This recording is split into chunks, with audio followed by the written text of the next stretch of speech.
Welcome to Deep River Farm, folks. I appreciate you joining me this evening. I wanted to wish everyone a happy new year as that 2025 rolls around. I wanted to tell each and every one of you how much we appreciate your support that you've given to Operation Mountain Relief, Project Santa, and the Helping Hands. All three of these projects have been a huge success thanks to your support and your prayers. But I wanted to come up to you tonight and put this video out that we've received another family that's been vetted, and this family is the 8th family that the Helping Hands is going to try to help, and that way these folks can get some assistance. This is a bad situation right here. This one was referred to us by Brother Bud. Brother Bud knows this family, and Bud has told us how bad their situation is. He's been trying to get these folks to contact the Central Global Methodist Church so that they could get set up to get help through the Helping Hands. And once again, we want to appreciate and tell you that we are sincerely appreciative of all the donations you folks have sent in to the Helping Hands project to help these folks get back on their feet. These families that we've got are families that are not qualified to receive any federal help.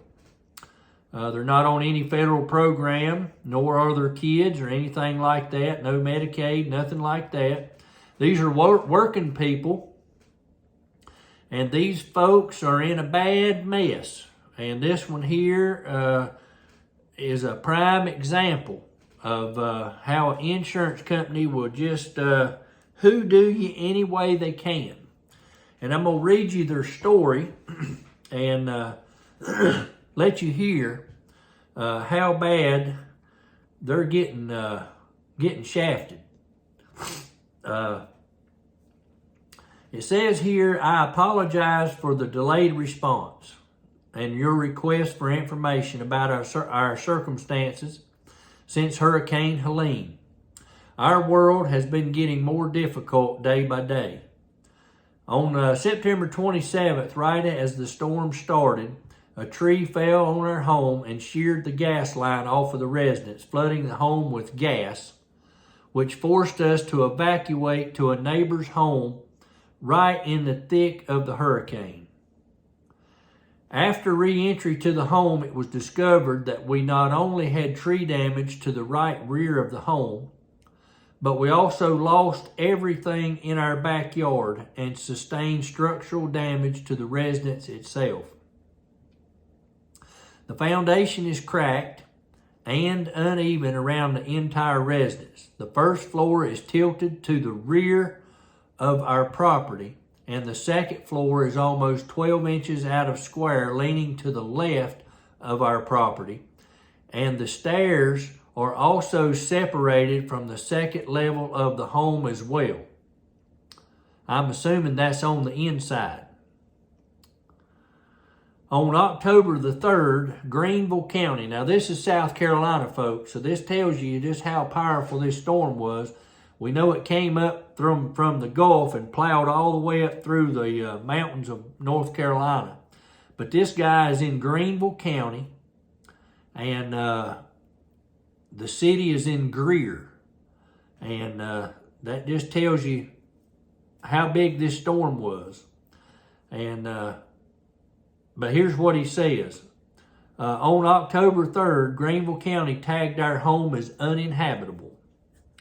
With major damage to the home, it's leaning, and the utility companies have removed gas service and electrical service until all repairs have been completed and the property can be re-inspected for occupancy.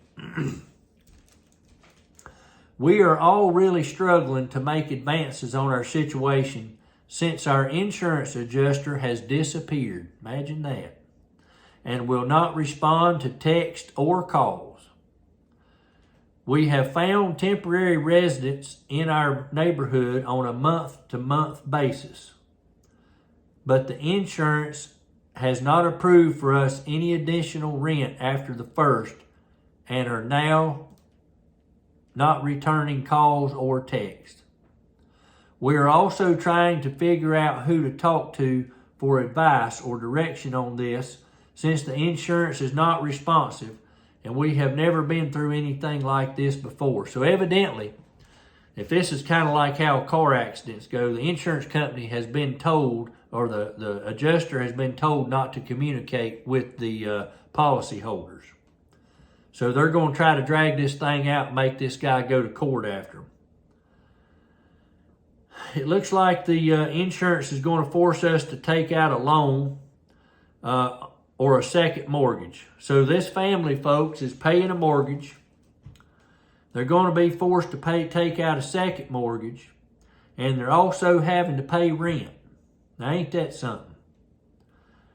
And this is to get the repairs completed, and we'll have to hire an attorney to see if we can even recoup any of our losses.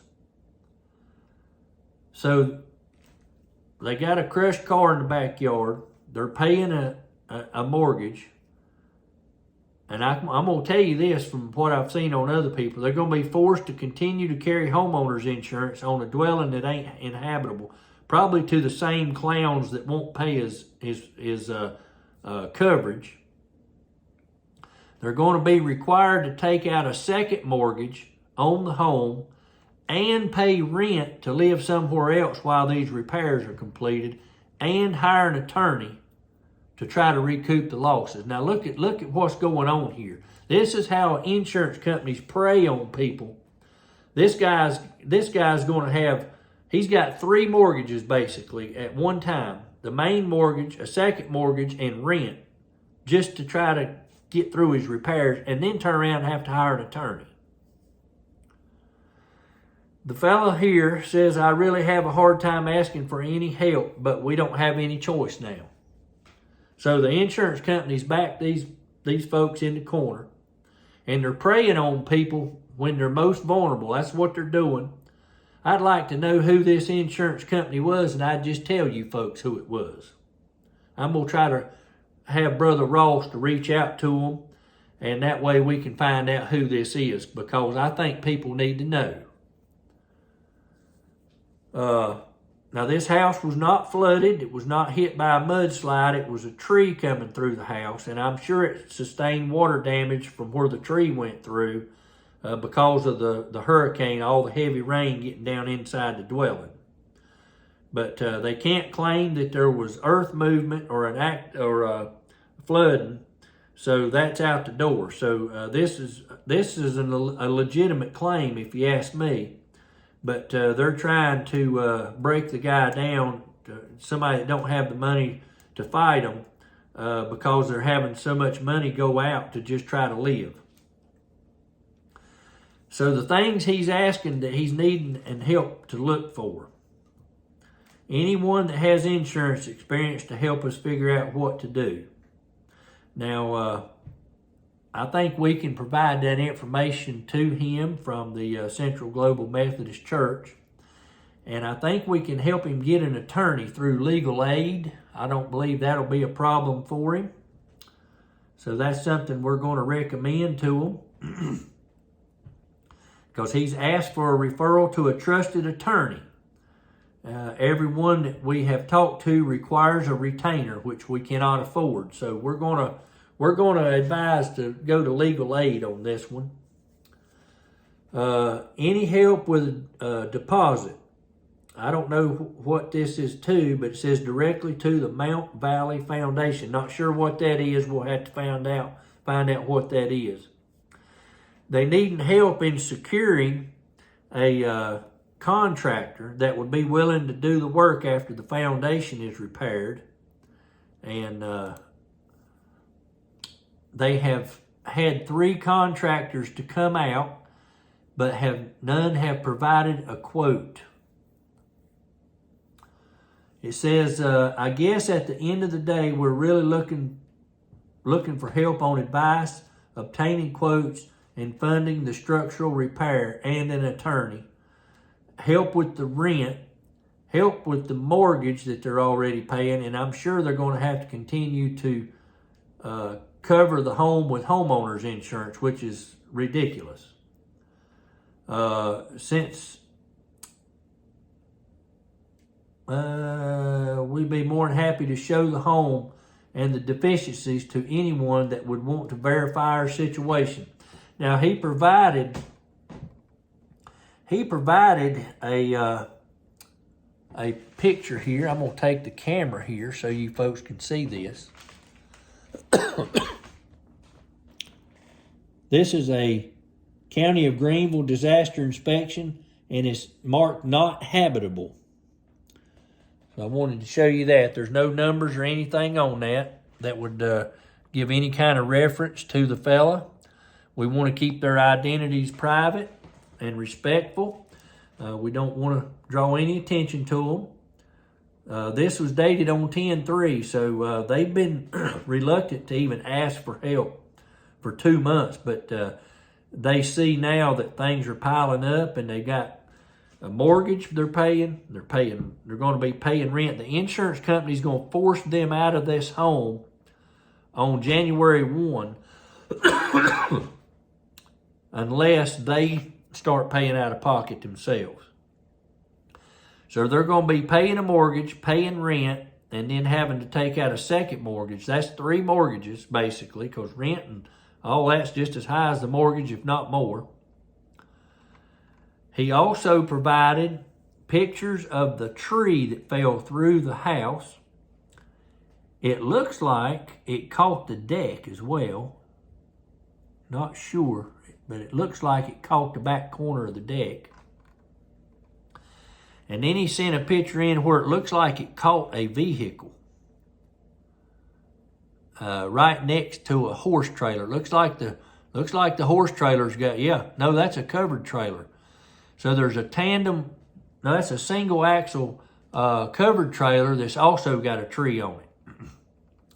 So he sent pictures for verification and all of this, and but I wanted you folks to know that this is going to be family number 8 through the Helping Hands, and the committee has sent this out, and I wanted to get this out to you to let you know that the Helping Hands was going to be helping this family as much as possible to get through this, because the insurance companies basically tied their hands and they're beating them with a stick now and won't respond. That's bad. I want to find out who this insurance company is, because they need to be put out there so people know who they are.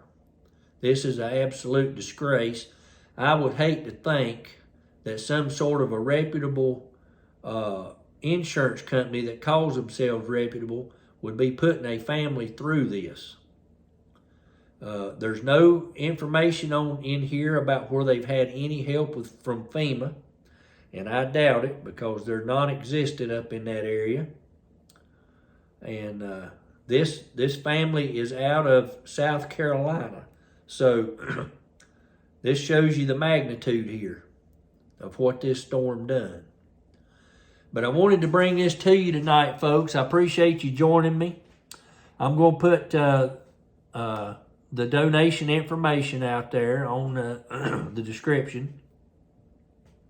And like I said, I appreciate all that you folks have done, all the donations you've given monetarily, all the items you've shipped to us and helped us get up into the mountains, and all the stuff that you've done, all the praying, all the prayers.